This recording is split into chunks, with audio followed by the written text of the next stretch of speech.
What is up, everybody? Jordan here at the Deck Box, coming back to you tonight with the next Ultra Prism set review. This is the new set that is scheduled to be coming out February 2nd, just in time for St. Louis Regionals, and just enough to make everyone a little bit nervous about what they're supposed to play.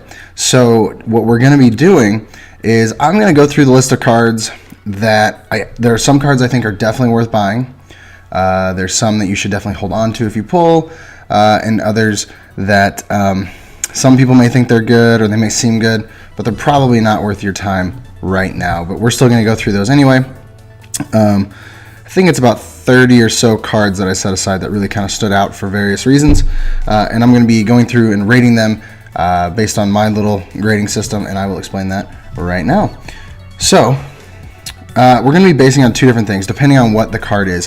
If it's a trainer or one of the new energies, the criteria is its playability, the staple level that it is. In other words, how much of a staple do you think it's going to be in the future? How much staple do you think it is now?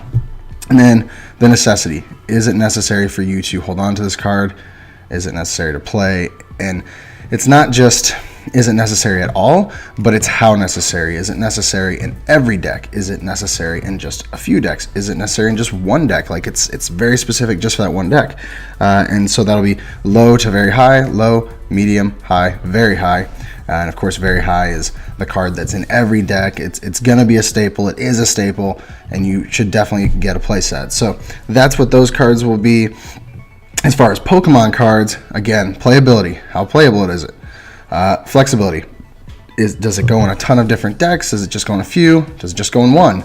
And then individuality. In other words, can it be its own deck? Is it the core of a deck? Just to give you an example, Tapu Lele, okay? Obviously, very high playability, very high flexibility. As far as individuality, though, it's very low. It still is going to rank extremely high just because of the top two. In fact, it'll rank the highest because of the top two. Another one would be Decidueye. Very playable. Not super flexible. I'd call it medium flexibility because it goes with a few different things. And then individuality, very high. You make a lot of Decidueye decks where Decidueye is the core. So that's kind of what that is based off of. Still kind of fine-tuning it, but I think this is a good trial run for it. And then next, based off of those rankings, we're going to have 4 different levels. We have Pokeballs, Great Balls, Ultra Balls, and Master Balls. And we'll start at the top and work our way down. Master Ball is that card that you have to have this card. There's no question about it. This is an amazing card. You need to pick up your playset. It will be played. It'll be played in a lot of decks. It will be a staple. You know, if it's a trainer card, it's going to be a staple. If it's a Pokemon card, it means it's going to do extremely well. It's going to kind of change the meta a little bit. That is a Master Ball card. Ultra Ball is going to be a card that is extremely good. However, maybe it's not very flexible. It doesn't go in a ton of decks, but it goes in a few, and the decks that it's in, it really matters. Great Ball is going to be kind of a support Pokemon to a deck, or a support card. Like, it goes in a deck. It's not going to be the core of it, but it's definitely a great tech option. It's definitely a great supporter, and you should definitely pick up a couple of that. A Pokeball is going to be kind of odd. So it's going to be cards that might do okay in certain decks, but they're not entirely necessary. It's to do very specific things that you may want to do. It's also for cards that some people think are good, but I just really don't think they are, or they're not right now. And then there's some where it's a card where it seems like it's probably a meme, but it could actually be really good. So that's kind of a Pokeball where it's kind of yet to be decided, but you may want to hold on to it if you pull it. So then, based off of those ratings and the things that I mentioned as far as how we're going to rate these cards, we are going to hop into the set. I'm going to show you some of the cards I think might be worth your time and some that probably aren't. So starting off strong, we have Leafeon GX. I'm going to read off the ability and the attacks here and kind of explain to you what I think about this card. First of all, it is a stage 1 evolution, 200 HP, grass type. And of course, when we do play this, we will play the Energy Evolution Eevee. That is key to making this card the absolute best that it can be. Excuse me. So make sure that you play that one if you do play this card. So the ability, Nature's Breath. Once during your turn before you attack, if this Pokemon is your active Pokemon, you may heal 50 damage from one of your Pokemon with energy attached to it. Originally, people were thinking that it was any Pokemon with grass energy attached. This is just straight up any Pokemon at all. Excuse me. Does not have to be grass. First attack, Solar Beam, does 110 damage for a grass DCE. Plain and simple, 110 damage. Decent number. If you remember, Decidueye has the same attack cost, but only does 90. However, Decidueye's ability is a little bit better than Leafeon's, kind of making Decidueye's attack worthwhile, and Leafeon's not really the core of the card. But what is the core is the next move. It's the GX attack, Grand Bloom GX. For each basic Pokemon on your bench, search your deck for a card that evolves from that Pokemon and put it onto that Pokemon. This counts as evolving that Pokemon, then shuffle your deck. You can't use more than one GX attack in a game, and that is just for one grass energy. So if you're smart at all, you understand how important that GX attack move is, especially if you go second and you are able to hit the Energy Evolution Eevee on your first turn, because what that means is you immediately evolve into Leafeon. Hopefully you've got a Bridget, so you're setting up your bench. I've heard a lot of talk of Decidueye, Leafeon, so you get a few Rowlets out, and then you use this Grand Bloom GX attack, and boom, 3 Dartrix going into your second turn. So on your second turn, you could potentially have 3 Decidueye. That is insane. What you're essentially doing is giving all of your bench basics the same ability as an Energy Evolution Eevee. Really, really good card. I could see it being used in quite a few decks. I say quite a few. I could see it be used in a few decks. It's not super flexible. So we're going to hop over real quick. So we have the ratings. Playability, very, very high. This is a strong card. It has some healing, has a decent attack, and then that GX attack is just insane, which makes it very, very playable. This is not going to be something that people just dump whenever they get it. They're going to hold on to this card. Flexibility, I would say high. It was more mid to high. It's not as flexible as some of the other cards, but it's fairly decent. The reason I say it's so high is because a lot of these decks that run like DCEs for their main, all you have to do is throw in some grass energy and you can hit this Energy Evolution and then evolve your bench and do some really decent things with it. Like I said, there's Decidueye that is definitely an option. People have even joked about Leafeon Lurantis promo, which, I mean, to me that's not really a joke. I mean, you could make some really cool things happen with it. There's Leafeon Zoroark. Excuse me, Leafeon Golisopod. I mean, all these different grass Pokemon. That's the issue. You really have to run it in a grass deck more than anything. It's not one that can kind of be splashed. So that's why its flexibility isn't very high. It's just high. It's like any grass deck you want to use it in, you can. Something I have considered for the future, and maybe it shouldn't go into the ranking, but I think it's worth noting. When the new Solgaleo GX comes out, the one that removes weakness, this would actually go really well with it, because that Solgaleo just attacks for a DCE. So you run some grass energy, you run your DCEs, and then you make a Lunala Solgaleo list and essentially treat the Solgaleo like it's your Decidueye of your other deck, evolve it straight up into Cosmoem, and then turn 2, you get a bunch of Solgaleos and you're just rocking.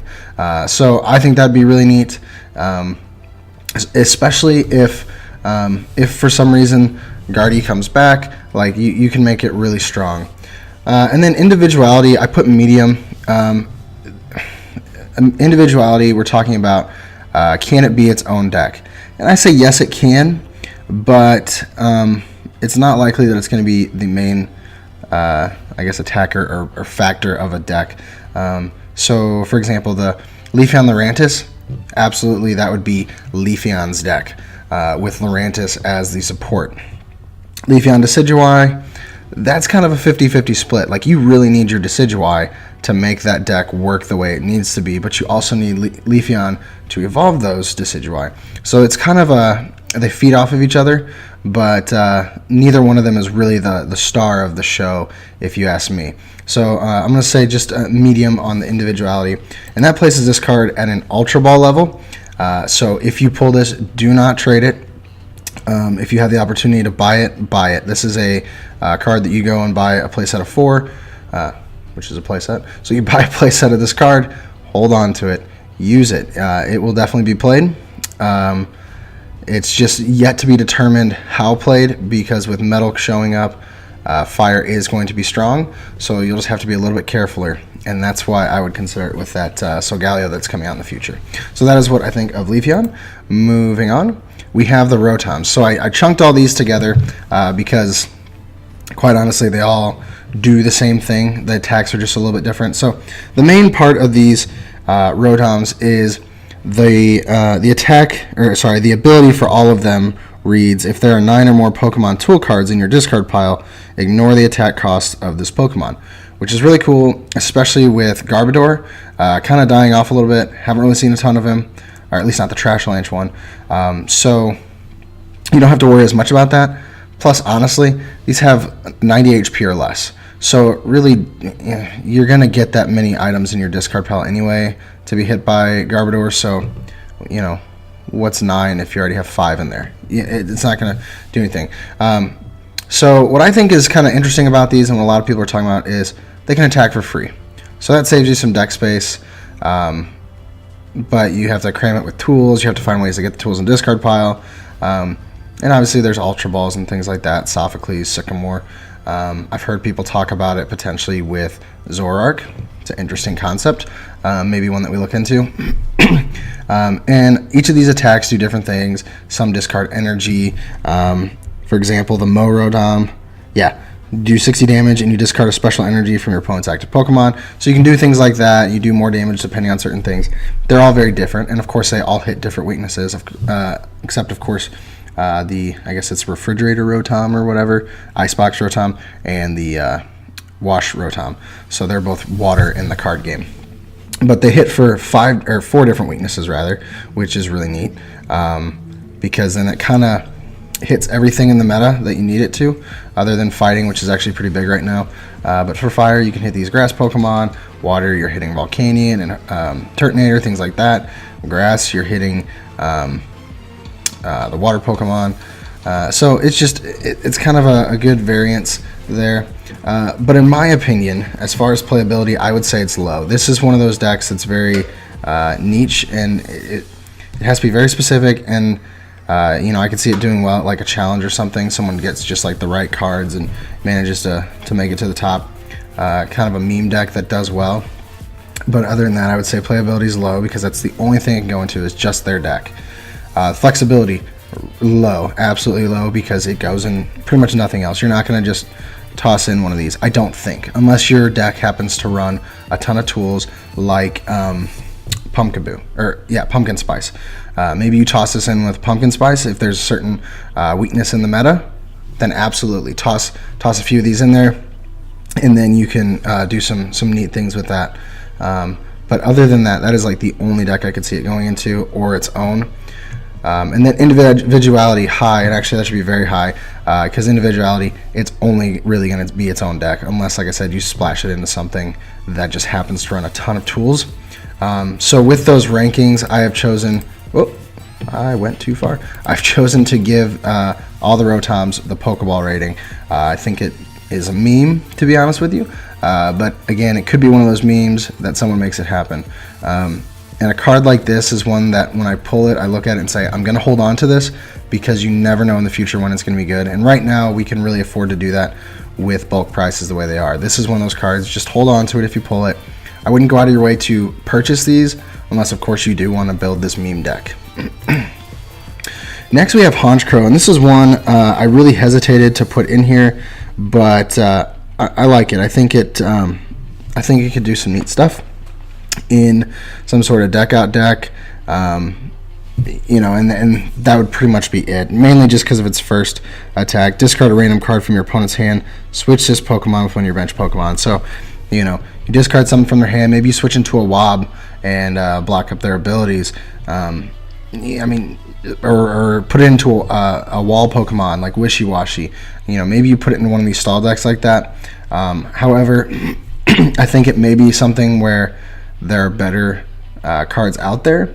The only thing I really like, though, is it discards from the hand, not from the deck. So you can shrink up their hand, you can use delinquents, all these things. So you red card, use this, or red card, delinquent, use Honchkrow. They have an empty hand, and then from there, if you want to deck them out, maybe you play an N, boost up their hand, start all over again. So I think it could be neat, but again, I don't see it being super, super valuable. So playability, low, very specific deck. Flexibility low, again, very specific deck. And individuality low. This will not be its own deck. It will be with other things to make a certain thing happen. So because of that, Honchkrow gets the Pokeball. Like I said, maybe just hold on to it, but do not seek it out. Next, Weavile. Again, kind of along the same lines. So first attack for a colorless, Icy Wind, 10 damage. Your opponent's active Pokemon is now asleep. So that's always nice to put your opponent's active to sleep, but Gizmo's around, so it, kind of doesn't help too much. And then Dark Command, 50 damage. This attack does 50 damage times the number of your opponent's Pokemon with abilities. So this is a card that I would not say it is his own deck. So individuality very low. However, if there is a dark deck that you have, it may be neat to splash in a 1-1 or a 2-2 line of this and use it in a very tight spot where you can take just a huge knockout depending on what you're playing against or how many abilities they have out there. You play against a Decidueye deck, you got a few Decidueye and a Lele out, or 2 Lele and 3 Decidueye, whatever. If they have 5 Pokemon with abilities, you're hitting for 250, you're taking down anything. Even with just 4 Pokemon and a Choice Bane, you're doing 230, you're taking out all stage 1s, doing a lot of neat things with it. So potentially in like a dark deck as a tech to take just a huge knockout with abilities being as big as they are, I could see this. But again, I wouldn't be 1,000% sure that it's worth the spot. So because of that, Weavile also gets the Pokeball. So again, if you get it, just hold on to it. Might be fun. Actually, at a pre-release, definitely will be fun. So just hold on to that one. It could be a neat little tech, but do not seek it out. Next, Darkrai Prism, or Prism Star, our first Prism Star. And so if you don't know the rules of these Prism Stars, I'll just explain to you real quick. Basically, you can have as many Prism Star cards as you want in your deck. However, you cannot have more than one of the same name. So typically the rule is you can have 4 of something. However, for example, Darkrai Prism Star, you can only have 1 Darkrai Prism Star in your deck, but you can also have a Lunala Prism Star. So it's just one of an individual, but as many as you want in total. So moving into this card, the ability Nightmare Star. When you play this Pokemon from your hand onto your bench, you may attach 2 Dark Energy from your hand to this Pokemon. So a little bit different from the Darkrai GX that was released, where it can come from your discard pile and attach an energy to it. This, whenever you play it down, you're allowed to attach 2 energy from your discard pile. I'm sorry. No, from your hand to this Pokemon. Sorry. Next, the attack, 4 Dark Energy, Abyssal Sleep, 120 damage. Your opponent's active Pokemon is now asleep. Your opponent flips 2 coins instead of 1 between turns. If either of them is tails, that Pokemon is still asleep. So normally 4 Dark Energy would be really, really high. However, when you play this Pokemon down, you have the potential to start with 2, and then you can do your manual attachment for 3. All you need from there is 1 more turn of manual attachment, or perhaps a Max Elixir, and this thing is built up. So that is the neat thing about it. However, I don't see this card being in many decks right now. We really don't have any dark decks where they run Dark Energy. I know there have been some Zoroark decks here and there where it's just Zoroark and they run some Dark Energy, but really not a lot of it. Of course, in Expanded, we do have Turbo Dark and things like that. Excuse me. However, that is not really big in Expanded much more either. So the only playability I see would be in a deck like that, and it's not even around very much. So medium playability, low flexibility, with all Dark Energy required. You're not going to just splash this into anything. Has to be a dark deck. And then individuality, low. You're not going to build a deck around this Darkrai Prism Star. You probably won't build a deck around any Prism Star Pokemon, if I'm being honest with you, because you only have 1 of those that you could potentially have in a deck. It seems to me that they're more support, or they're one that comes out and takes a huge knockout for a 1 prize Pokemon. That's what's neat about them. But no decks that you're going to build just around 1 Prism Star at this time. So because of that, the first Prism Star actually gets a Pokeball, and I know that seems really bad, and I think, oh, I switched playability to low, and that's what I meant to have it as. Anyway, even though it's a Prism Star, this is not one that I'd go searching out unless maybe you're a collector, because playability, it's just not great. But If you pull this card, do not get rid of it, because I promise you Prism Stars will be worth something. Despite playability, later on for collectability, they will be worth a lot. And potentially this card could get really good. So my rule of thumb for pretty much all the Prism Star cards, if you pull one, just hold on to it, because chances are it will be valuable, or at some point it will be playable, and then when you're having to go search for them, it's going to cost you an arm and a leg. For example, the A-Specs right now, I think it's like $30 just for a dowsing machine, $40 to $50 for a computer search. And all the people that were pulling cards back during that time, whenever they were pulling those, that got rid of them, I'm sure they're kicking themselves. Because since you only need one, they cost a lot more, and they're a little bit more difficult to find. So that's my rule of thumb for the Prism Star cards. Next, Alolan Dugtrio. I love this card. I think it is hilarious, but I also think it's decent. I'm not going to go out and say that you're going to build the absolute best deck with this, but I do think it's really cool. So Alolan Dugtrio, the lowest HP stage 1 in the game right now. That only attack for no energy whatsoever, Gold Rush. Discard as many metal energy from your hand as you like. This attack does 30 damage for each energy you discard in this way. So if you're doing the math, basically take you 5 energy in a choice band to do 180, which is solid. 6 energy in a choice band, and you're taking down any stage 1 pretty much. So you're doing quite a bit of damage for no energy, but it is energy. Like, it's more energy than normal, but you don't have to attach it. So this could ramp up really fast. You have ways to get energy in your hand. There is, of course, Mount Coronet. There's Professor's Letter. There's Energy Retrieval. There's all these different things. So you use those. They're all items. You can get those back really quick in your hand and just play them down and then just do it again. You can do this 3 or 4 times and take all your prizes. So that's why I think this card is really cool. So playability, it's medium. You could do something with this. You could. But it's not something that's going to be super dependable. It's not going to be something that you know can just destroy everything. And at the same time, this is one of those cards that I look at and say, yeah, it's probably a meme, but who knows? Who knows? And if it became good, oh my gosh, it'd be ridiculous. It'd be something like a Night March, where it's just this tiny little Pokemon that just does a ton of damage. And I kind of look at Alolan Dugtrio and think that, because I'm like, man, like, that's a really cool attack if you do it right. Like, if that's just the focus of your deck. So playability, medium. Flexibility, very low. Has to be in a metal deck. And I would argue even that don't even put this into your other metal decks. This would just be on its own, which is why individuality is high. This would have to be a deck on its own, and I have actually built a list, and I am going to test it on the channel once these cards come out. I'm really excited for it.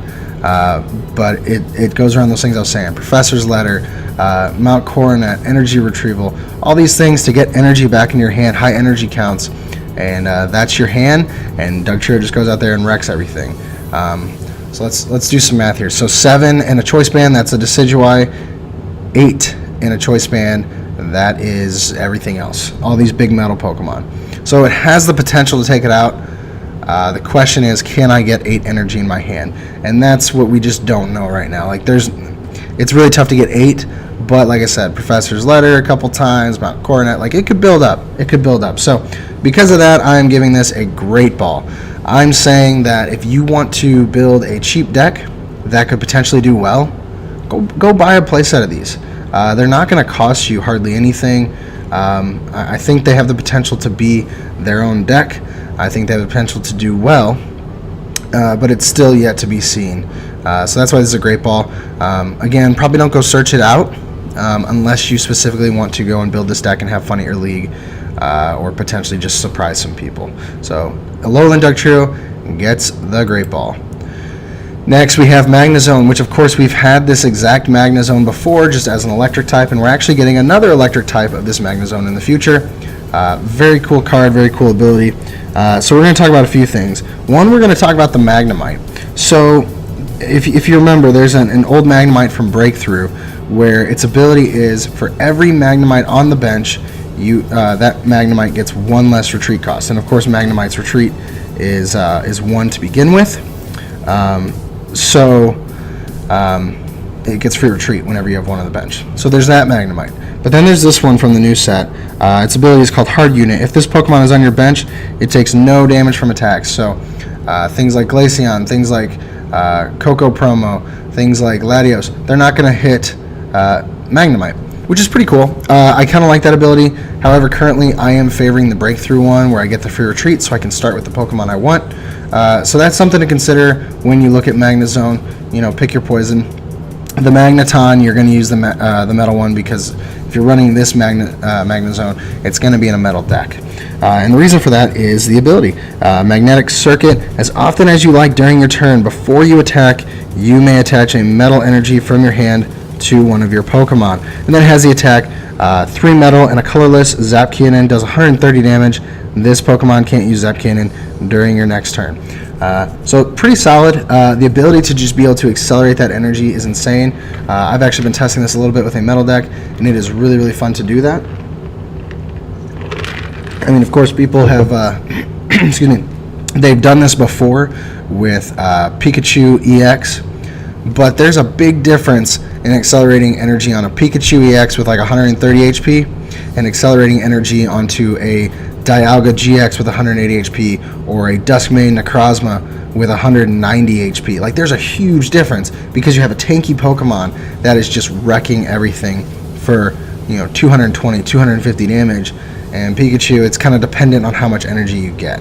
So to me, this one will probably see a lot more play. In fact, playability is very high on this one, especially with what is in the meta right now. I think if there weren't so many metal Pokemon right now, this would definitely have a lot less playability.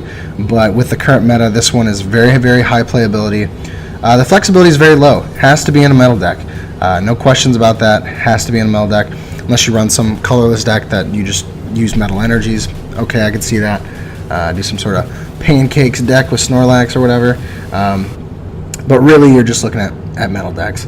Individuality low. You are not going to build a Magnezone deck and have Magnezone as your main attacker. You're just not going to do it. Not if you're smart. You're gonna use Magnezone as ability support. Something like a Vikavolt. Vikavolt is an ability support. It's a great card and it goes great in Vikabulu, but you're not going to build a Vikavolt deck, and that's how Magnezone is. So because of that, Magnezone gets the Great Ball, is a very, very crucial card. You're probably going to pick up 2 or 3 of these depending on what deck you're playing, and it's going to be a support Pokemon. It's not going to be its own deck. It's not going to go out and wreck everyone. It's going to set up your other Pokemon to do what they need to do. And so that, for that reason, it is a great ball. Like I said, I would suggest picking them up. You probably won't have too hard of a time picking this up. It's not going to be super expensive or anything like that. Maybe $1 or $2. So definitely pick these up. Next, so Galio Prism Star. This is my favorite Prism Star card at this time, and I think it's just a super cool card. So let me talk you through what it does. Again, the Prism Star rule, you can only have one of these in your deck, yada yada. So the first attack, for 1 metal, Rising Star. For each of your opponent's Pokemon in play, attach a metal energy from your discard pile to your Pokemon in any way you like. So, well, hold on, let me move on to the next attack first, and then I'll explain the first one. So 4 metal energy, Corona Impact, 160 damage. This Pokemon can't be attacked can't attack during your next turn. So again, this is another one of those energy acceleration cards. Depending on how you build your deck, you could accelerate this energy early with that first attack. You could use Ultra Balls or just find lots of ways to discard things early on. Maybe you play something with Zoroark in it. Maybe it's a consideration. You dump some metal energy, and then you use Solgaleo to get it all back onto your bench and set up. Because typically early game, someone's going to try to use a Bridget. They're going to set up their bench and do what they can. So you could potentially be attaching 4 or 5 energy from your discard pile. However, the way I like to use this is late game. Hold on to it for as long as I can. Kind of run out of steam, and then pull him back out, because at that point in the game, your opponent's probably going to have their bench filled up. They're going to be set up, and that's whenever you're going to want to pull out Solgaleo, Prism Star, and attach all that energy. On top of that, he's a decent attacker as well. With a Choice Band, he can take down Ho-Oh, he can take down Volcanion, Turtonator, Bulu, Lele, all these different Pokemon, and he is a 1 prize attacker with 160 HP, which is just insanely high. You could potentially look at fighting Fury Belt with him. I'm not sure why you would, depending on the deck he goes into, but he could have 200 HP and be swinging for 170 against Tapu Lele, so that's not bad. And then, of course, you've always got what's the anchor Pokemon? Why am I forgetting? Delmise. So you have that potential, just depending on how your deck is set up. So I think this is a really neat card, really good for setup, really good for attack. So now we're going to talk about its attributes. So playability, very, very high. This is a very good card in your metal decks. Definitely use it. I really don't see a reason not to play this card. It comes in really handy. It's kind of like how Turtonator is in a Volcanion deck. It can come out and just randomly use its GX attack to get all that energy on board. So Galio is the same way, except it only gives up one prize, and it is tanky. Flexibility, it's pretty low because, again, it is your metal decks. That's pretty much it. That's what you're using it for. You're not going to see this in a fire deck or a lightning deck or psychic deck. This is for your metal decks. That is what it's there for.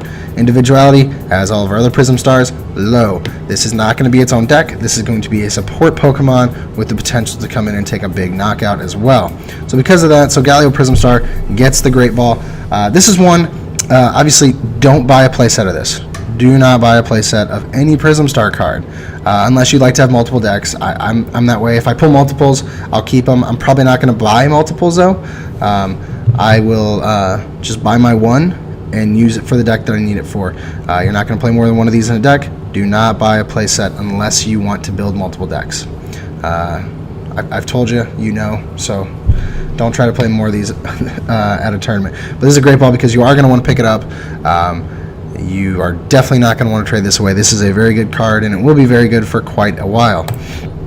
Next, Duskmane Necrozma GX. I love this card as well. You're kind of picking up on maybe the deck that I'll be playing in St. Louis. I love the new metal Pokemon that we got. They're just, first of all, Duskmane Necrozma looks sick. Like, he's insanely cool looking. He's a great looking Pokemon. He has great attacks. So we're going to talk about him real quick. So, of course, he's a GX Pokemon with 190 HP. He's basic, which is awesome. For his first attack, 3 colorless. Claw Slash does 60 damage. Nothing too great. That's worse than Charizard.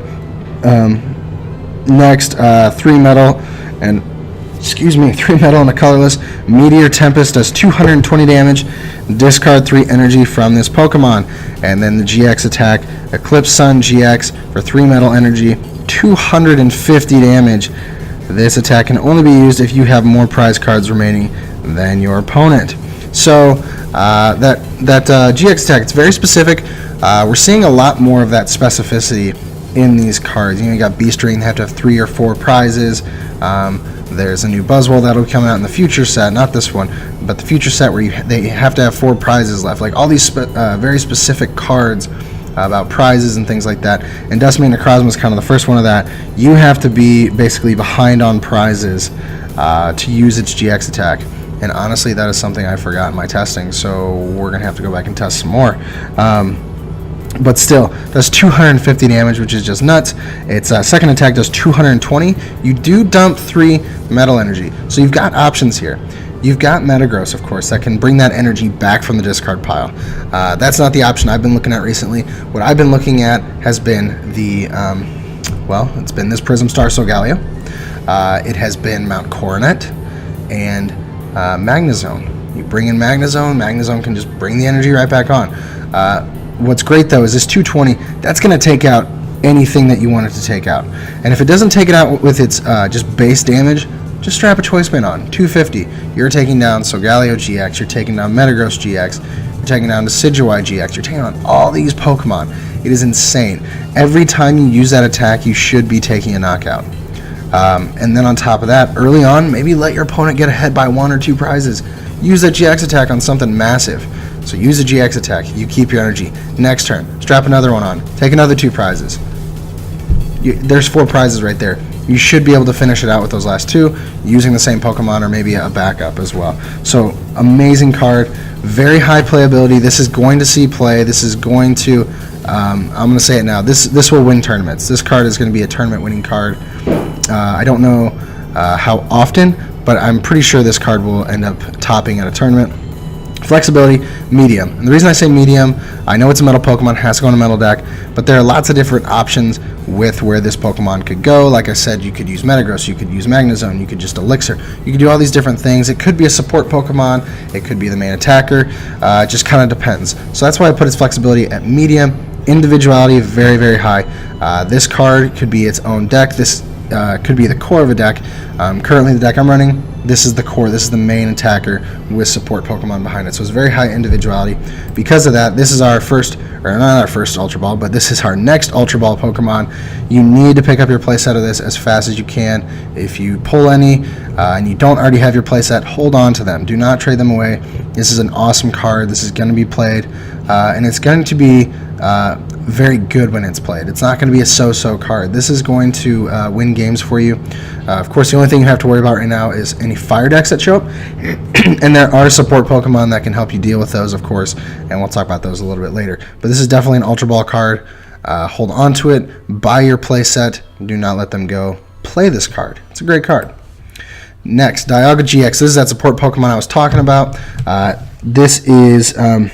let me talk about this for a second. So this was something that I mentioned to Erica before. We were talking about Dragon Pokemon and how they're kind of getting ripped off really bad because we don't have our DDE anymore. And for the longest time, they're requiring 2 different types of energy. I think the last one that did that was actually Noivern GX. Or, you know what, it may have been the Zygarde. Yeah, it was the Zygarde that came after that was a Dragon type. Really terrible promo. But they always require 2 types of energy. And I thought that was the dumbest thing ever. If we don't have our DDE, these Dragon cards, they're never going to get played. Never. So I said it'd be really neat if they just, whatever type that they're in the game, or at least their main type, make that the energy that they use.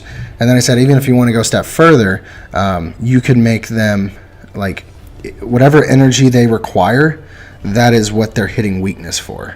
But they're still Dragon Pokemon. You know, does that make, that may be confusing it, but Pokemon did do one thing that I really wanted them to do, and that was require Dragons to only use one type of energy, which is awesome. That makes a huge difference. It makes these cards much more playable, much easier to set up. And so this is one of my new favorites. The first attack, for 1 metal, clock up. Draw cards until you have 6 cards in your hand. So this is essentially set up from Shaman, but it's as an attack. It's a really good attack early game. Obviously, you're probably only going to get a couple energy on board if you have elixirs and things like that. Make one of them, make your manual attachment on this Dialga, play down your hand, and then set up for the next turn. It makes a huge difference. You can hit the cards you need to hit. You can hit your rare candy for your Magnezone, things like that. It just gives you an extra supporter to end your turn, basically. The second attack, a lot of dragons have this attack. Shred, 1 metal and a double colorless, does 80 damage. This attack's damage isn't affected by any effects on your opponent's active Pokemon. Really great. It can get past Ninetales, and it can get past Hoopa. So that's really neat. And then the GX attack. This is the excuse me. This is the main part of this card that makes it so great. But it's also the main part of this card that makes it kind of like something you're not going to use the whole game. It's going to be for a few turns, and then you're going to be done with Dialga. But the GX is for 3 metal and a DCE Timeless GX. You do 150 damage. Once this turn is over, it's your turn again. That is insane. And the reason it's insane is because with a choice band, what does that do? 180. You're taking down a Lele, you're taking down Booley, you're taking down Volcanion EX, you're taking down another Dialga. So you're swinging for 180. So you're going to be taking something down. You take your 2 prizes from your Lele or whatever.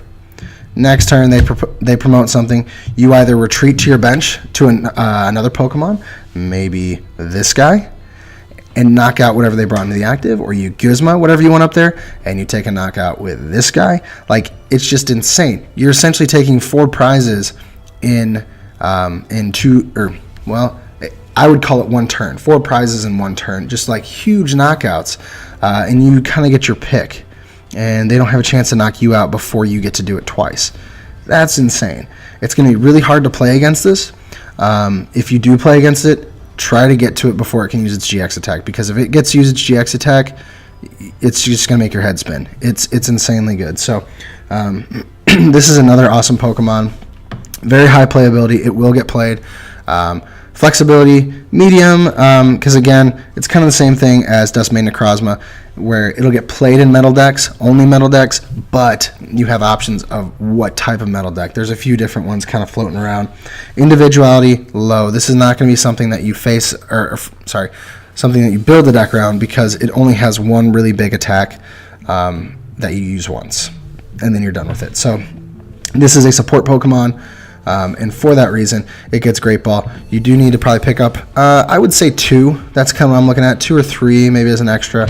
But again, it's a support Pokemon. It's not going to be the core of your deck, but it is a very good card that you should definitely look into getting, or maybe try your luck at pulls and hold on to this when you get it. Next, Palpad. So this is one that I've been told was printed before, but I wanted to cover it again because it has been a while since it's been printed. So what Palpad does is you get to shuffle 2 supporter cards from your discard pile into your deck.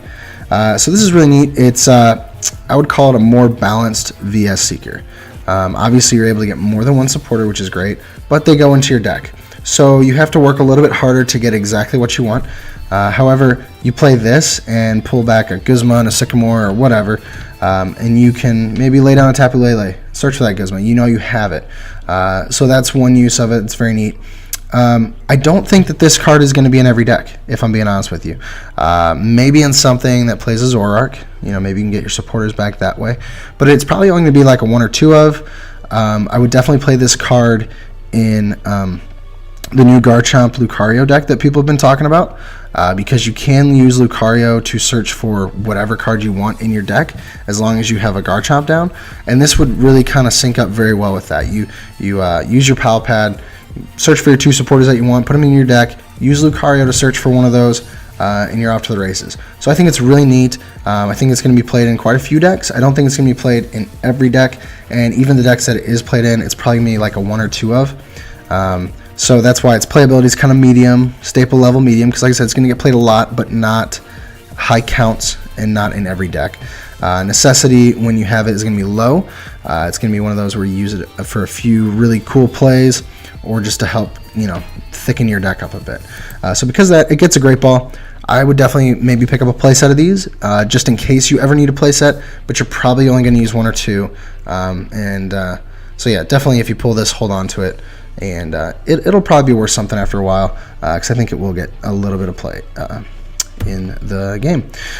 Another Prism Star, and honestly, it's amazing to me how many Prism Stars are kind of disappointing, and this is the next one. So Cyrus Prism Star, whenever you first read it, you think it's really cool, but then you kind of take a step back and go, well, hold on, and I'll explain. So this card can only be used if your active Pokemon is water or metal, so that limits it right there. It has to be one of those 2 types of decks.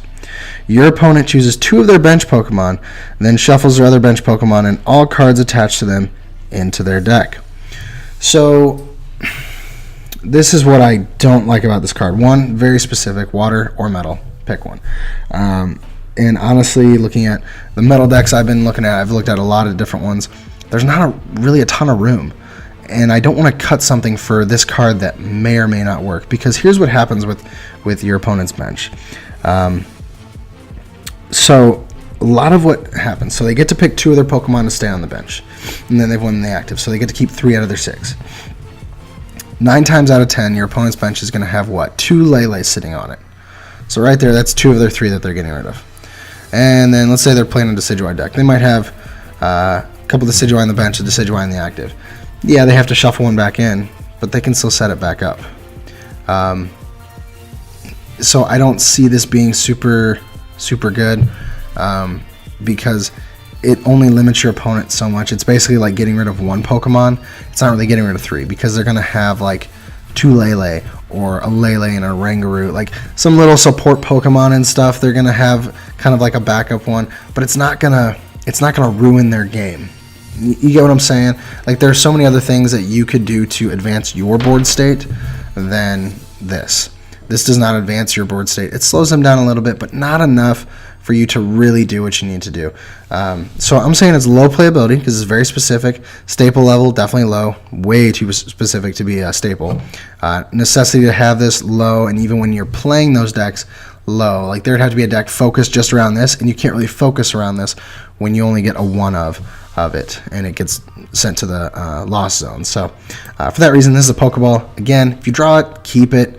I would not go and buy this unless you find a use for it. If you find a use for this card that you think is just insanely good, and you have proof, and you can show it, send it my way. I'd like to hear about it, because I just don't see the inherent strength of the card.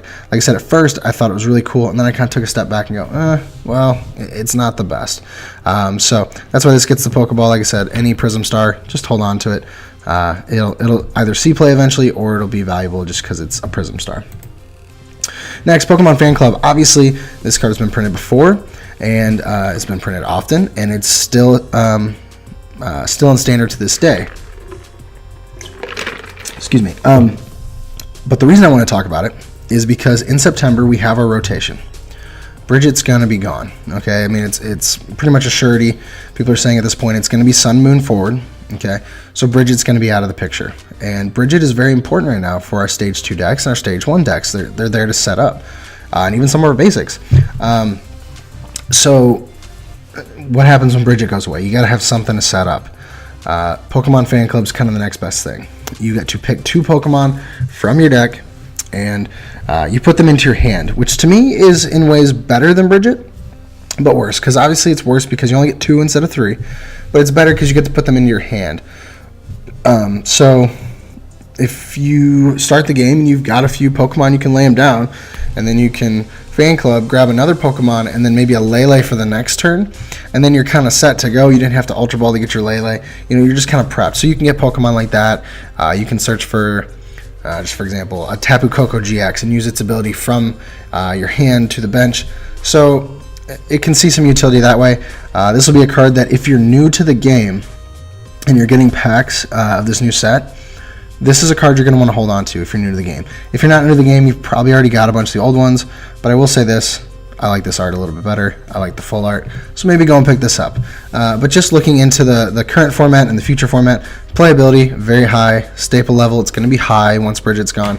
Necessity, high. You're going to want to pick up a place out of this. This is an Ultra Ball card after the rotation. Currently, it's not really an Ultra Ball. This is like a Pokeball, the Great Ball, but as soon as the rotation hits in September, this is Ultra Ball. You'll want to keep your Pokemon Fan Clubs. Like I said, if you're new to the game, definitely pick these up. They will be played. Next, Mars.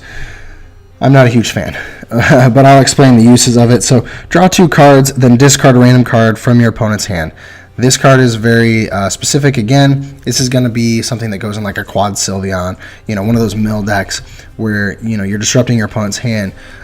So, I mean, you can shrink it up a little bit. I personally prefer something like Delinquent. However, this advances you at the same time because you're able to search for cards. So I'm going to say playability medium, and it's pretty much only playable in mill decks or stall decks or whatever. Staple level very low. This is not going to be in every deck. Necessity very low. Unless you are a mill player or a stall player, you're probably not going to be too interested in this card. So for that reason, this gets a Great Ball. It's going to be okay. Maybe pick up a few if you're that type of player. And certainly if you play one of those types of decks, I think this card could be good in it. I don't think it's going to be the best, but it could be good. Especially, like I said, once rotation hits, things are going to change a little bit. We're going to lose some cards that we had before. And this will definitely be there to take their place. Next, Mount Coronet, one of my new favorite cards. So this is really neat. Once during your turn, once during your turn, whoever's turn it is, that player may put 2 metal energy from their discard pile into their hand. So this is one of those ways to keep the energy going with your Decimate Necrozma, with your Alolan Dugtrio.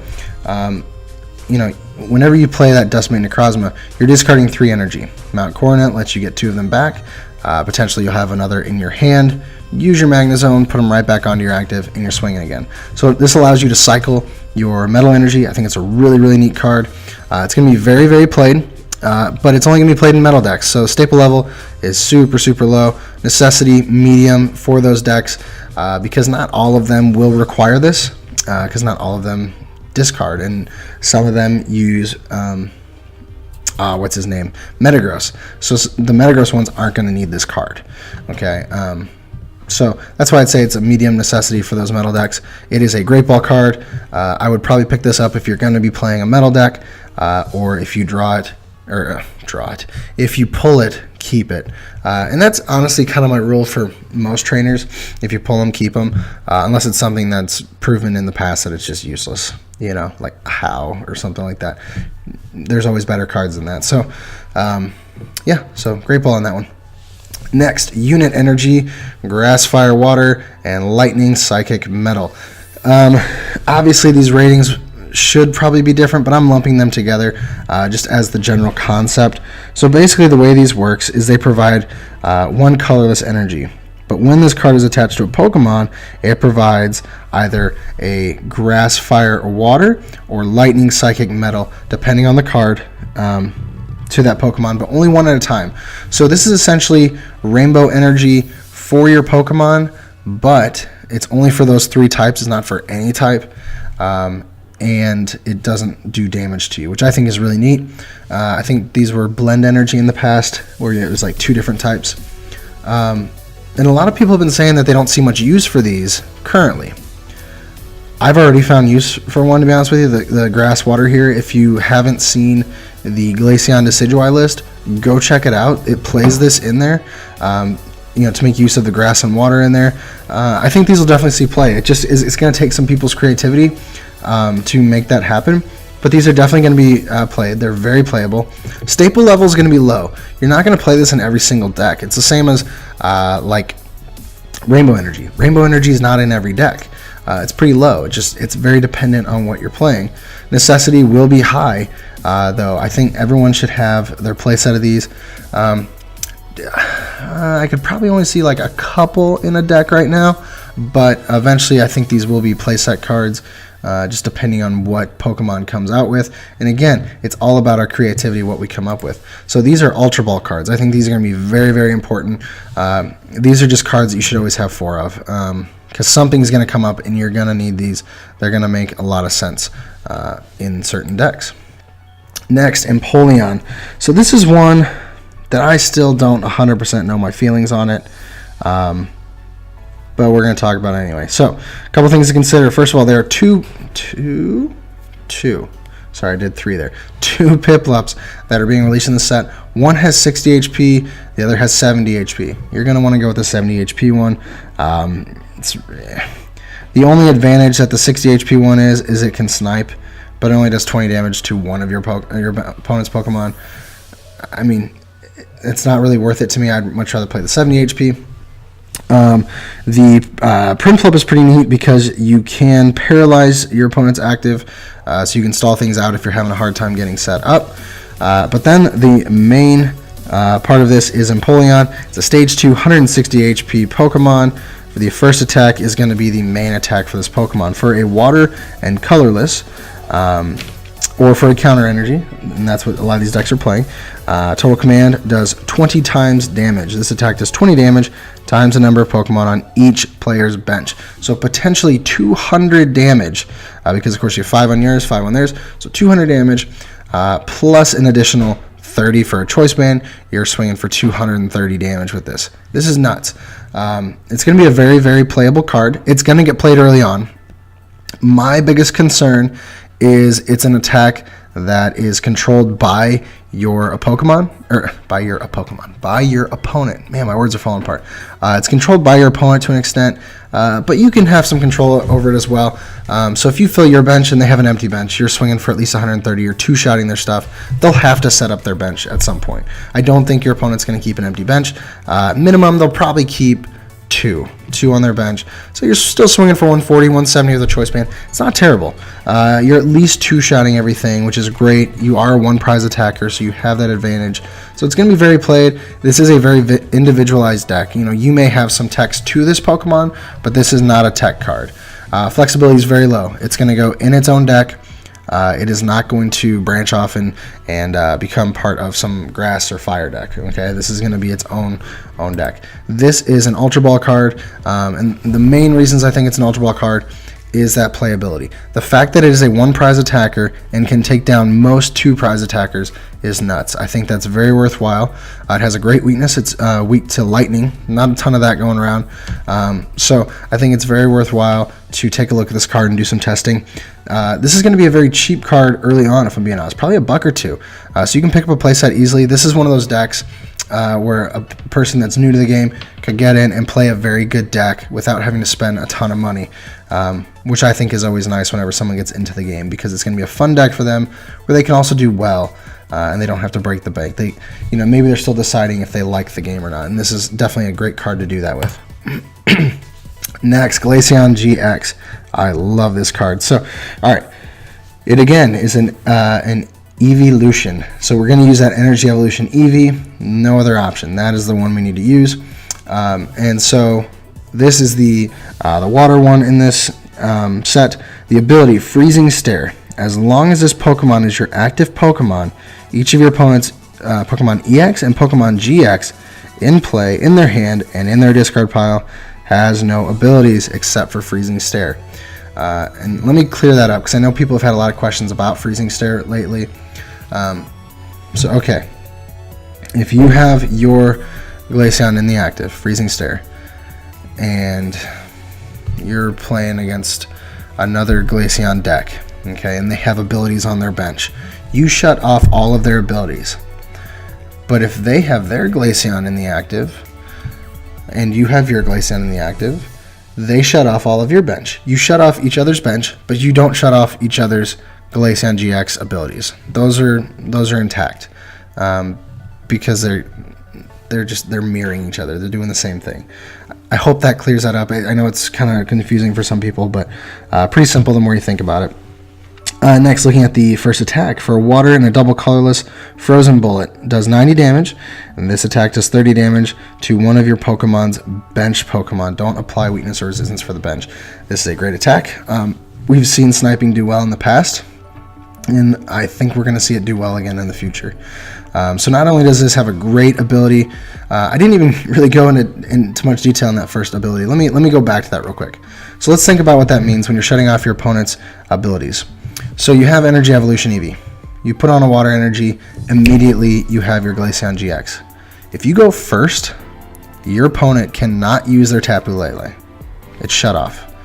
Later in the game, they can't use their Decidueye GXs. If you're going up against Volcanion, they're going to go from losing badly to losing very badly because they're not even going to be able to use their steam ups. So all these different Pokemon with abilities, they're shut off. They cannot use them. It's amazing. This is in my opinion, probably the best GX ability out right now. And the only reason it's the best GX ability out right now is because it shuts off every other GX and EX ability, which is really, really cool. So just take a moment to think about that, because like I said, turn 1, you can lock their Lele's abilities. They cannot set up. So here's the deal.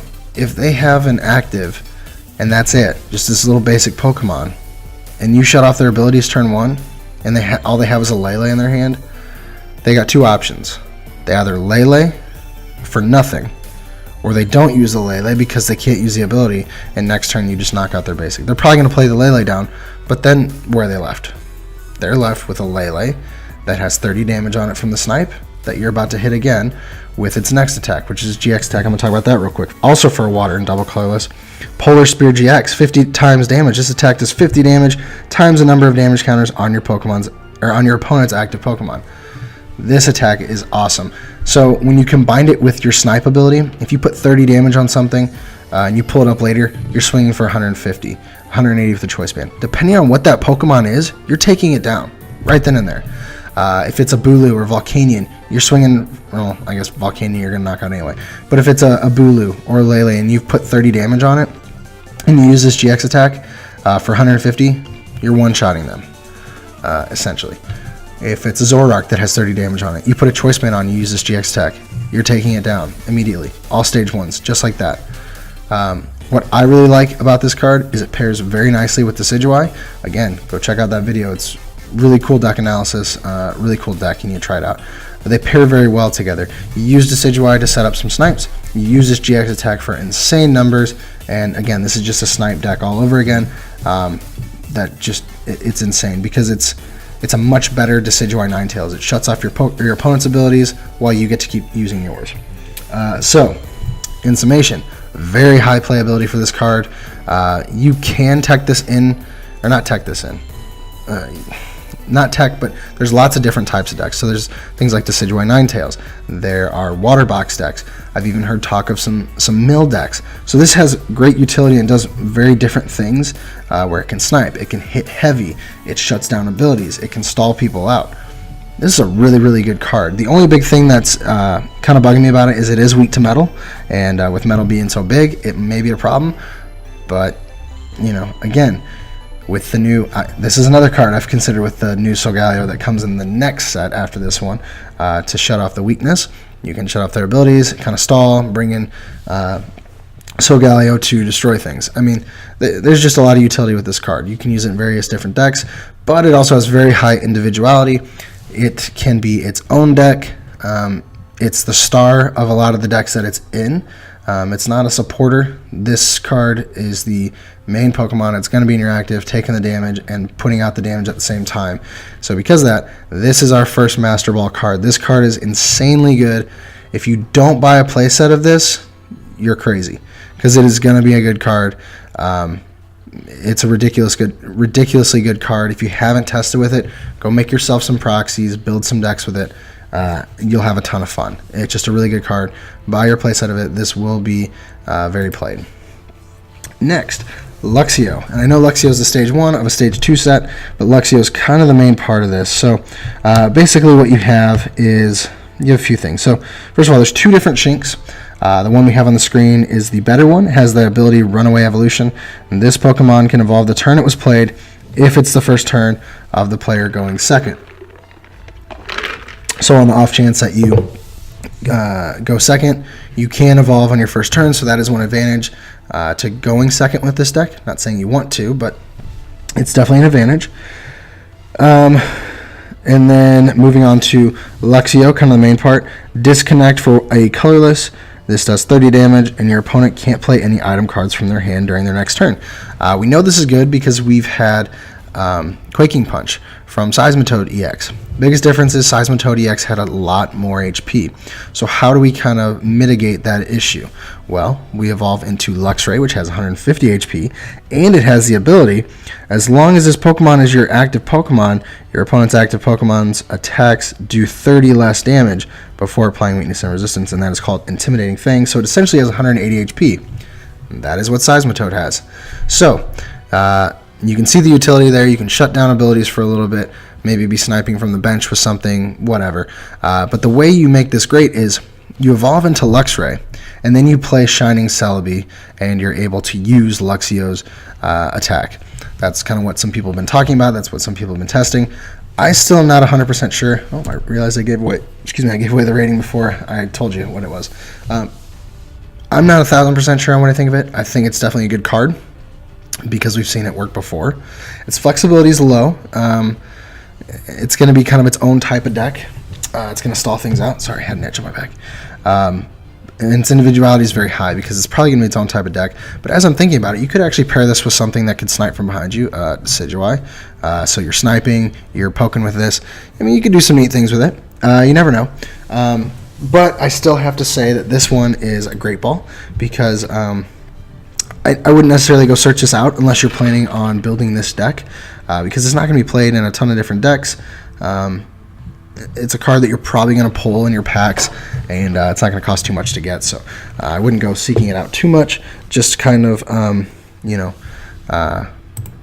get it when you need it. Next, we have Drifblim. This is one that people haven't talked a ton about. I'm sorry, guys.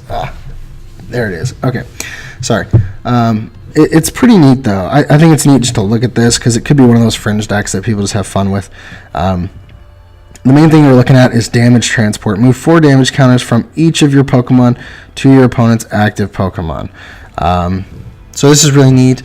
I would probably go on some sort of spread deck, because what some spread decks have is they have Pokemon with attacks where they can move damage from from various Pokemon and put them on the from various Pokemon and put them on your opponent's Pokemon, or you can even move them to your Pokemon. And of course, don't forget there are things like Tapu Koko, and if you go up against a deck like the Decidueye or something, and they're trying to poke you or whatever, you just use this attack and you can potentially move, let's see, 4 damage counters from each up to 240. They're probably not going to spread that much, so they're going to know what you're doing. But it could be a little fun fringe deck, you know, to kind of mess with. Playability on this, I'd say, is low. Flexibility very high. It runs for with a DCE. So maybe if in the future spread damage does get really, really big, like it's a huge part of the meta, could be played, and it could be very flexible. It can go in many decks as like a counter. Individuality medium, because you can't really play a deck based just around this, but you could use this kind of your main attacker with support. And that's a Pokeball card. That's not anything major to go seeking out. If you pull it, great. If not, I wouldn't cry over it. Next, Spiritomb. This is a really neat one. So the first attack for a colorless, lightless world, search your discard pile for 2 supporter cards, show them to your opponent, and put them into your hand. That is kind of the main part of this Pokemon. It's really neat. You get to get your supporters straight from your discard pile into your hand. I don't know how great it's going to be. This would be one that, again, I would probably look at maybe putting into a like a mill deck, because you can pull out like Team Rocket's Handiwork and things like that and use them again, and they're in your hand already, so it's a little bit better than Pal Pad. But I don't see it being great. Playability is medium. I mean, it's colorless energy. It's really easy to set up. Flexibility is very high. Obviously, you can put it in any deck to get those back. Individuality low. You're not going to build a deck on this, but it's still a Pokeball. It's not a great card. Potentially, it could be in the future. Potentially. The problem is you're probably giving up a prize just to get 2 supporters back. So if you're doing that, you need to make sure that it absolutely counts and that it's very important, and you're not doing it just for the sake of doing it. I do apologize if you hear a crying baby. My wife's with the baby upstairs, so that's probably what you're hearing. Next, Giratina Prism Star. Where are we at? All right. So this one, it's another Darkrai Prism Star in my opinion. In fact, it does like the exact same thing. Chaotic Star is the ability when you play this Pokemon from your hand onto your bench, you may attach 2 Psychic Energy from your hand to this Pokemon. Exactly like Darkrai, but with Psychic Energy.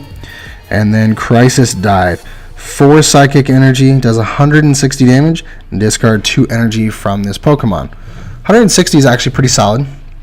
The biggest issue is there's not a ton of Psychic Pokemon out right now, or Psychic decks that are really big. So I'm saying low playability on this because there's just not a ton in the meta right now. If it ever gets big, this card could be great, which again, it's a Prism Star. Hold on to it. It's probably going to see play eventually. We just don't know when. Flexibility, I would say low, because it has to be a Psychic deck. And of course, as all of our Prism Star cards, individuality is low, because it is not going to be its own deck. It is one card on its own. So this is a Pokeball. Again, if you pull it, keep it. I would not go searching it out right this second. It's not really worth your time. It's not going to be the main attacker for anything. It's not going to do any great things at the moment. Moving on, another Prism Star, Lunala Prism Star. Full Moon Star for each of your opponent's Pokemon in play. Attach a Psychic Energy from your discard pile to your Pokemon in any way you like for 1 Psychic Energy. So if you remember, so Galio Prism Star, this is the exact same attack except for Psychic Energy. But again, as I just mentioned with Giratina, there's not a ton of Psychic decks out right now. So I wouldn't say that it's the best, or it's not as good as Solgaleo, but that's still a really good attack if Psychic decks ever get really big again. And then the second attack for 4 Psychic Energy, it's called Psystorm, 20 damage, times the amount of energy attached to all Pokemon in play. This could get really big. It could actually get ridiculously big. If things are set up right. And actually in this next format, things are requiring a lot of energy. You know, the Decimated Necrozma, 4 energy, Dialga, 5, Solgaleo, Lunala Prism Star, 4 energy. So a lot of high energy counts, so that could potentially get big. But again, just the amount of Psychic decks that there are right now is almost non-existent. but we may see something show up because of cards like this. So playability, medium. Flexibility, low. Has to be a psychic deck. Individuality, low. This is not going to be the the focus of a deck, which is why that attack is almost, I don't want to say irrelevant or unimportant, because it's definitely important, but you're not probably going to get to use it a ton because you are going to get knocked out. You only have 160 HP, which is great for a basic one energy or one prize attacker, but when people realize how strong that attack is, they're going to focus down on taking Lunala out, and it is weak to dark, so Zoroark can just come up and do its thing. So this is a Pokeball card as well. I could very easily see this getting up into Great Ball territory, and if a Psychic deck ever does get big, this may become an Ultra Ball and sit up there with Solgaleo as well. So this is one, I would almost argue Great Ball at this point, because you definitely want to hold on to this. I wouldn't go seeking it out, though. Don't go and buy one right away. But if you pull one, definitely keep it. Oh, it's jumping ahead. Dawn Wings Necrozma GX. So this card is really cool. It's a lot like the old Russian Keldeo. It has the ability Invasion. Once during your turn before you attack, if this Pokemon is on your bench, you may switch this Pokemon with your active Pokemon. So you recognize that ability. It's Keldeo, as I mentioned. So it could be very important. Maybe people start teching this into their Volcanion lists like they used to with Keldeo. Could definitely see the utility there. But if you want to use it in a Psychic deck, it could also do well as well. Flash of Darkness, 120 damage. This attack's damage isn't affected by resistance. And then Eclipse Moon GX for 3 Psychic Energy, 180 damage. This attack can only be used if you have more prize cards remaining than your opponent. Prevent all effects of attacks, including damage done to this Pokemon, during your opponent's next turn. So that's a really neat GX attack. You're taking something down, and they can't attack you the next turn. However, there is Gizmo that, of course, can come out and get around it, but the ability is also really good. It's definitely going to be very important in certain decks. So playability, I would say high. Flexibility, high. It can go in lots of different decks. If they need to switch out, if they can't use their attack back to back, you use Dawn Wings Necrozma GX and just attach Floatstone, swing to the active, retreat, yada yada. You can just do it over and over again. So there's certain decks that it can definitely fit into, and I think that would be very helpful. And individuality is actually potentially high because that GX attack definitely taking something down. 2-shot things with your second attack. So I mean, this is actually a pretty decent card, and I don't know why I put it as a Great Ball. Because I bumped individuality down to medium. I don't know. I'm kind of torn. This is like Great Ball to Ultra Ball territory. It's kind of right in the middle there. So maybe potentially pick this up if you definitely want to use it right now in a deck, maybe a Volcanion deck like old school. Or if you want to try to build its own deck, I'm not going to fight with you there. I definitely think you could do something with it. You're just going to have to try really hard with the current meta because there's not a ton of great Psychic right now. Next, Lucario. So this card is very, very good because it is a support Pokemon, and it can only go into one deck, however, but it's a very, very good support Pokemon. So what it does, that ability, Aura Sight. Once during a turn before you attack, if you have Garchomp in play, you may search your deck for one card and put it into your hand, then shuffle your deck. So obviously, we really can't know how good this card is until we see Garchomp. Let me just tell you in advance, Garchomp's a good card. Garchomp's going to see play, so Lucario is going to see play. So this, you get a free search in your deck. You get a free search, and you get to search for whatever card you want. This is computer search for free, okay? It's really, really, really good. If you have multiple Lucario in play, you use each of them. So I'm going to say high playability. Flexibility is extremely low. It can be in one deck and one deck only and actually make a difference. I mean, I didn't mention the attack. It just does 70 damage and it's not affected by resistance. Not a big deal. But its flexibility is extremely low. It only goes in one deck. And individuality low. It's not going to be its own deck. It's going to have to be with Garchomp. But the ability itself makes it worthwhile. This is a Great Ball. You're going to want to go pick up probably 2 to 3 of these. I'm seeing a lot of decks use like a 2-2 line of this. So you're going to pick up a few of those. It's not going to be something that you are going to need per se unless you're building this one specific deck. But it is a good deck, so definitely consider it. Next, moving on to the Garchomp line. So we're going to talk a little bit about this and the differences.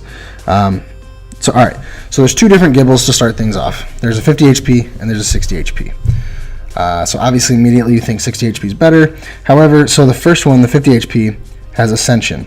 For 1 fighting energy, search your deck for a card that evolves from this Pokemon and put it on this Pokemon. This counts as evolving this Pokemon, then shuffle your deck. So it's a good attack. Obviously, you can immediately go up into your Gabite. So having the lesser HP is not a huge deal because you end up having more to be at the end of it. The other one, with 60 HP, has the ability Hide in Rocks. If this Pokemon has any fighting energy attached to it, this Pokemon's retreat cost is 0. So you can move into the thing that you want to use. And actually, originally I was using the 60 HP one, but the more I think about it, I think I want to move to the Ascension one. Because the Pokemon that you're going to want in the active in this deck is going to be your Garchomp to attack. And so on your next turn, you're going to have a Garchomp in the active because you're going to evolve your Gabite. So, I mean, you pick your poison there, whichever one you think is better. I'm personally now starting to think the Ascension one is definitely better. But anyway, we'll move on to the next card, which is Gabite. He also has the Ascension attack for 1 fighting energy. Search your deck for a card that evolves from this Pokemon and put it on this Pokemon. This counts as evolving your Pokemon. Shuffle your deck afterwards. And then for a DCE, you can use Slash for 40 damage. So if for some reason you don't hit Garchomp on your second turn, just use Ascension again. So you can guarantee ways to get yourself Garchomp. So yeah, I am starting to favor probably the Gibble that has Ascension. But anyway, moving to the main attacker, which is Garchomp, 150 HP. It is a dragon Pokemon, but Guardy's probably gone when the set comes out, so it doesn't matter. Anyway, Garchomp, for a double colorless, has Quick Dive. And this attack does 50 damage to one of your opponent's Pokemon. Don't apply weakness and resistance for bench Pokemon. It's a dragon. We're not going to apply that anyway. Anyway, the next part, for fighting DCE, Champion's Blade does 100 plus damage. If you played Cynthia from your hand during this turn, this attack does 100 more damage. This is an insanely good attack for a couple reasons. One, if you don't already know, Cynthia is a really, really, really good card. It's going to be a staple in pretty much every deck, unless it's a deck that really wants to discard things, and then they'll use Sycamore instead. But Cynthia is very, very playable. So you play a Cynthia, you get to build your hand back up, you put a Choice Band on Garchomp, and you're swinging for 230 damage with a single prize Pokemon.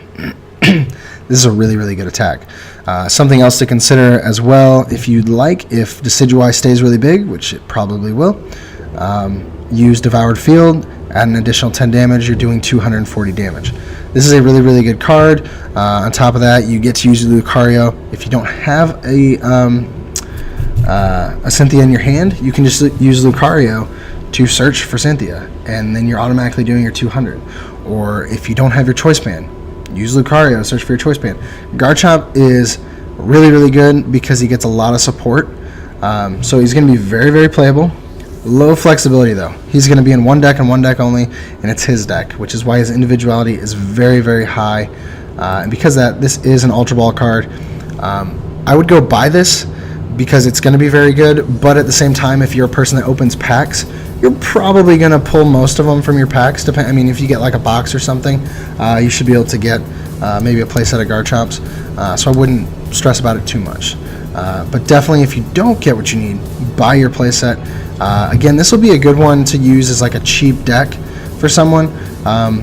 Really, your most expensive cards obviously going to be Lele's, and then maybe things like Cynthia. Cynthia, I feel, is going to be a slightly pricey card, but if I'm correct, you actually get it in. There's decks that come with it. So, inexpensive deck, single prize attacker, always a good thing that can take out 2 prize attackers. Awesome card, pick them up and keep them. Next, Palkia GX. The only reason I'm covering this is because I covered Dialga GX, and they're similar. And when I say similar, I mean they're not the same at all. But they're both 2 of our dragon Pokemon that we're getting.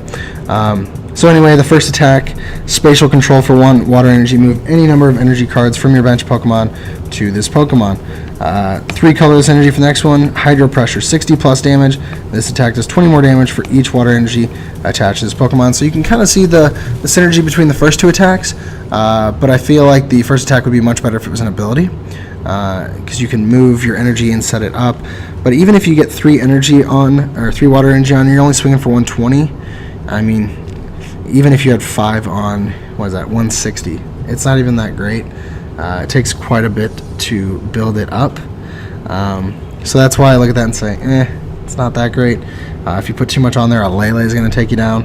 And then the GX attack, 0 Vanish GX for 3 water and 2 colorless, 150 damage. Your opponent shuffles all energy attached to their Pokemon into their deck.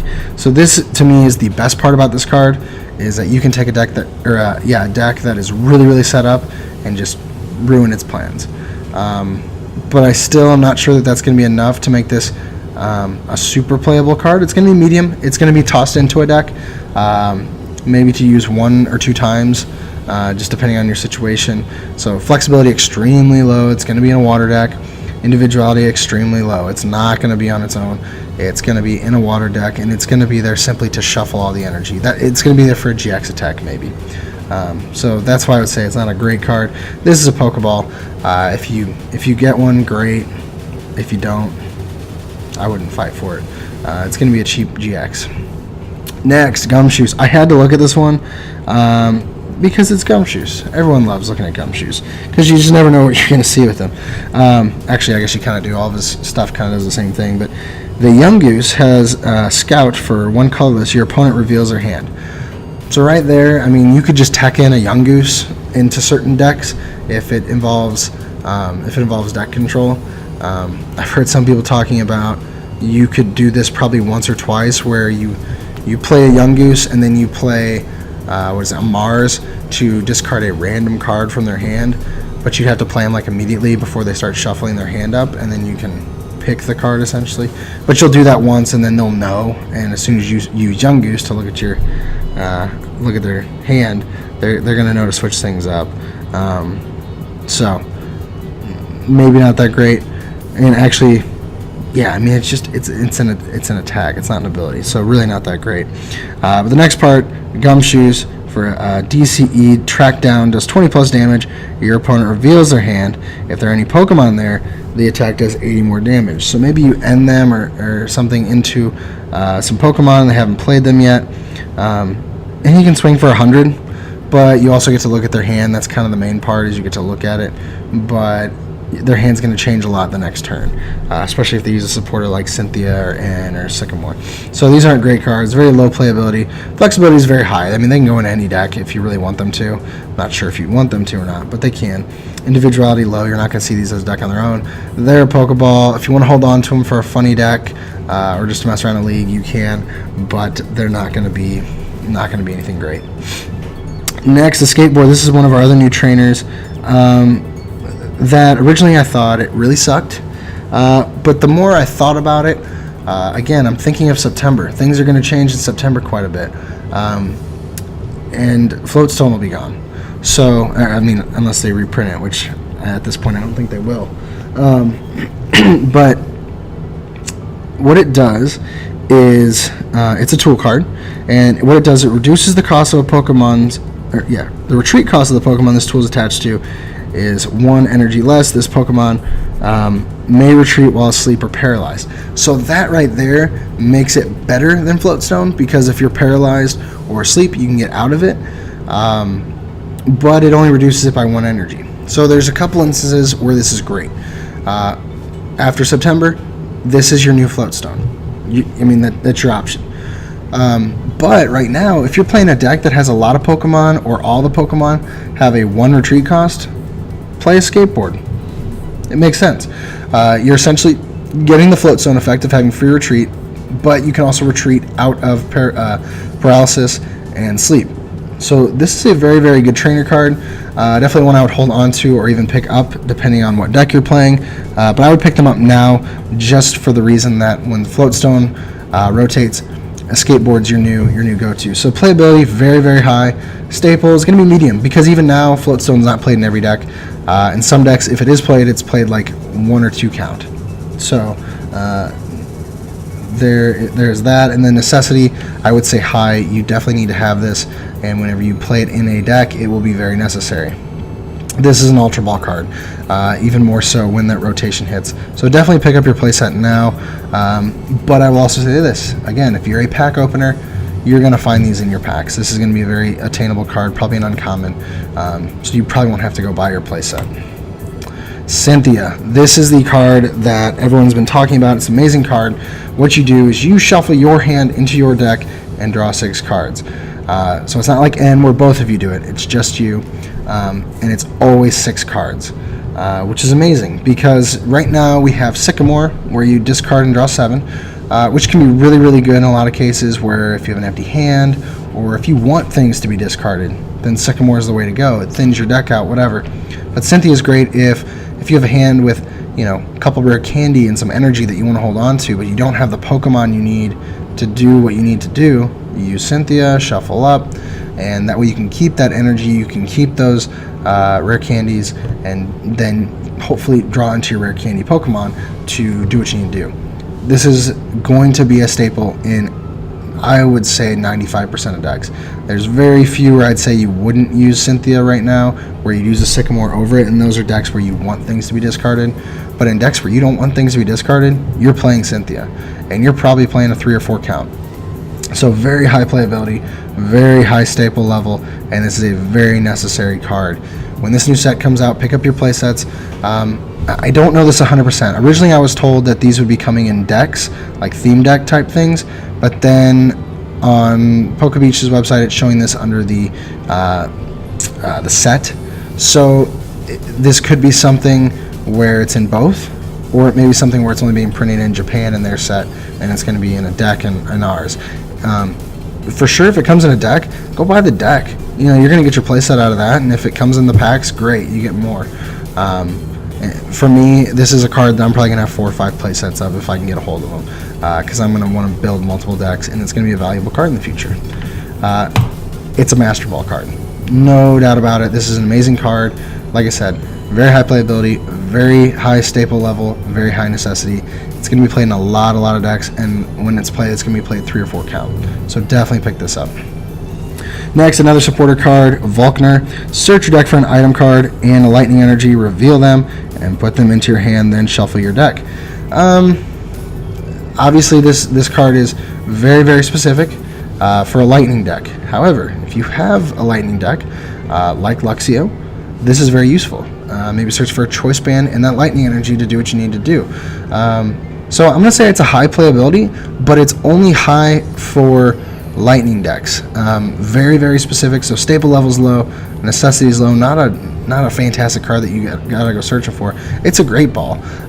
It's decent. You're going to want to use it if you build a lightning deck, but I wouldn't go fighting for this card. You're probably going to pull a lot of it. So yeah, it's one of those cards that maybe you play 2 of in a lightning deck. And I think this is our last one. Yeah, this is our last one. Super Boost Energy Prism Star. This card is insane. So it reads, this card provides colorless energy. While attached to a stage 2 Pokemon, this card provides every type of energy, but only provides 1 energy at a time. So it has that rainbow effect for a stage 2, but it doesn't do the damage. While attached to a stage 2 Pokemon, if you have 3 or more stage 2 Pokemon in play, this card instead provides every type of energy, but provides only 4 energy at a time. Only 4 energy. This is ridiculous.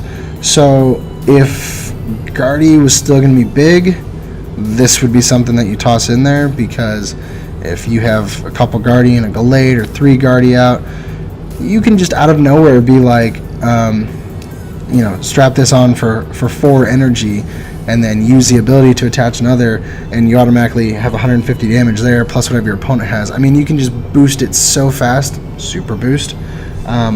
This card is going to be one of those where you get stupid wins out of it because you just top deck it and you're like, oh, perfect. Or you energy lotto, or whatever it is you do to get it. It's going to be a really, really clutch card. So it's going to be very high playability, but it's not a high staple because it's really, you can only play it in stage 2 decks, really. That's the only reason you need it, is for stage 2 decks. But whenever you do play it on those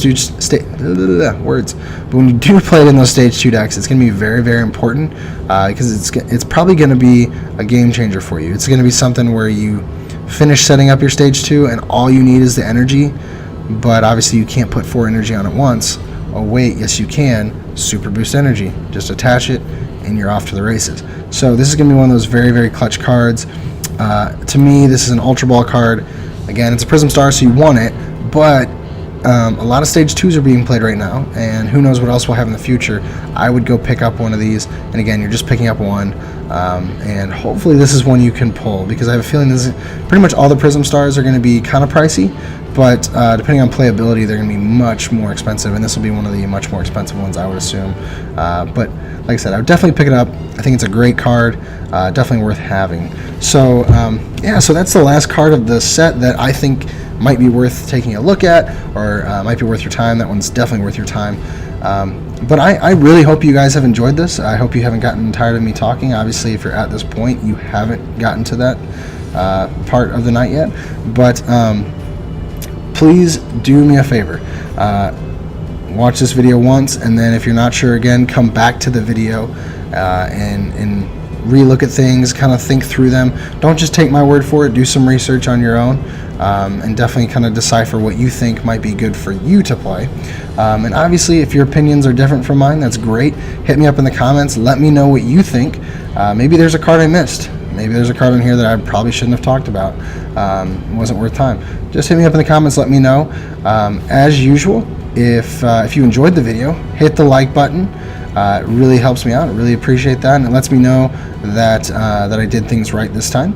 And if you're new to the channel, or even if you're not, maybe you're one of those lurkers that have been hanging around and you haven't subscribed yet, subscribe. It's nothing stopping you. I promise it won't hurt too bad if you subscribe, and we will really, really appreciate it. So thank you guys so much for watching. As usual, I've been Jordan with the Deck Box, where we want to know what's in your box. We'll see you guys next time.